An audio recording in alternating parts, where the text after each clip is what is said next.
name is I'm Engineer Olanya Tonny. I'm the designate Minister for Lands and Natural Resources.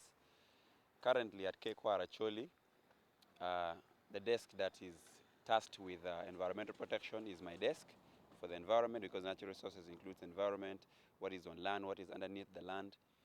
So we are very much concerned by what has been happening in Acholi, the devastating environmental concerns, the massive tree cutting, the charcoal, the log business that has been going on.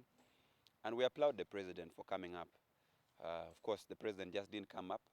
The cultural institution leadership under the stewardship of David Achana, the paramount chief, wrote series of letters to the president castigating this kind of vices that were going on in regards to environmental destruction in northern Uganda. You very well know that the president had written several other documents also and letters directing the people in regards to tree species that were supposed to be protected, like the Africana frizella and all that. All that has been because of the concerns from the cultural institution. The paramount chief has also done work by trying to push for a ban for this charcoal trade, and this has been through several interventions. But now we have moved to a stage whereby the president has issued a presidential directive, Executive Order number 3 of 2023, and we think now we should also, as cultural institution, support the president by not just making noise about the tree cutting, by not just talking about the charcoal ban as well, but also in taking the lead role in massive campaign towards massive reforestation. And that is why Kwaro actually now is working out fine arrangements to partner with an international entity and an organization called Green Logic. And our interest is to plant more than 10 million trees, and this will be done beginning March. And the paramount chief will launch this and be at the front for this tree planting. And we think if a leader at the caliber of the paramount chief takes this lead role in trying to see that the environment is taken as a key concern for our society, I think that is quite commendable. And also, as a cultural institution, we think we cannot do this alone.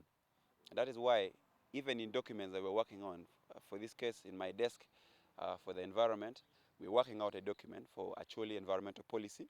And this policy is a framework document that we think should now form the discussion for the different districts of Acholi.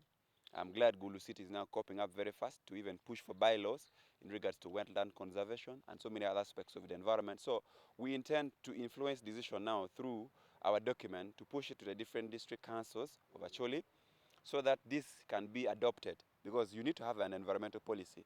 Acholi is blessed with vast natural resources, including the minerals. So if mining comes and finds you when you don't have an environmental policy, you don't have a mining policy, you'll be caught off guard. So we need to organize ourselves early, because the environment is a key aspect of our society. And I think the paramount chief will issue a statement in regards to this very day, the World Wetland Day, which Gulu is hosting.